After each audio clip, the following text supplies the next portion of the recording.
Hello, I'm Herb Lux from Fredericksburg, Virginia. I think there's just several things that we could do to help take our country back, and it would really address, quite frankly, any subject matter that ever comes up before Congress or any other legislative body or the people as a whole.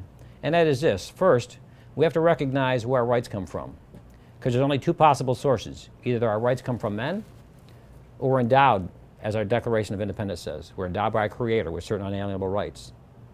And to secure these rights, governments are instituted, which is the second principle. Governments are instituted to secure what we've already been born with. Men don't give us our rights. And I think right now we're suffering in the idea that men do give us our rights. There are some think they, just because they get together and they have the numbers to do it, then they're allowed to. But see, the third principle kind of straightens that all out for us, because just powers come from the consent of the governed. That is you and I, we the people. They don't have any more authority than what you and I delegate to them. For example, if we can't do it ourselves, it's an impossibility to delegate it to somebody else. We just can't do that. We don't have the authority to do it. Unfortunately, what's taking place right now throughout our country, whether it's local, whether it's on the state level, whether it's on the federal level, they're doing the same thing. The people fail to understand, those in positions of authority, fail to understand that our rights come from our God, our Creator. We're endowed with those rights, and men legitimately can't take them away.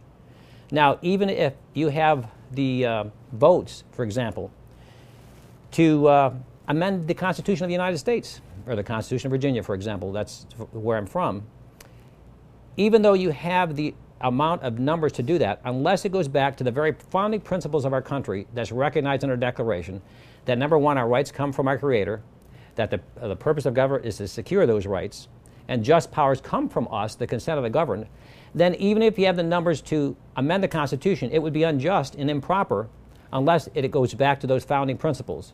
So people talk about the Constitution. In fact, the American Patriots Committee, which I'm the president and founder of, which we created May of 2008, which requires anybody to take a course on the Constitution that's going to run for office or take a test and prove their competence. Even though that's so important, it's even more important to understand the Declaration and the idea of where our rights come from and that recognition. So right now, we lack that understanding, us as people and those that we put in office. So it's up to us to help educate people. I'm trying to do that through the American Patriots Committee, which is a political action committee here in Virginia. So since 2008, I've been actively involved with that committee. I actually became actively involved back in about 1994 and been active ever since politically, trying to make a difference in our local elections and our local and state elections and federal elections. And I have worked at the General Assembly in Richmond, Virginia.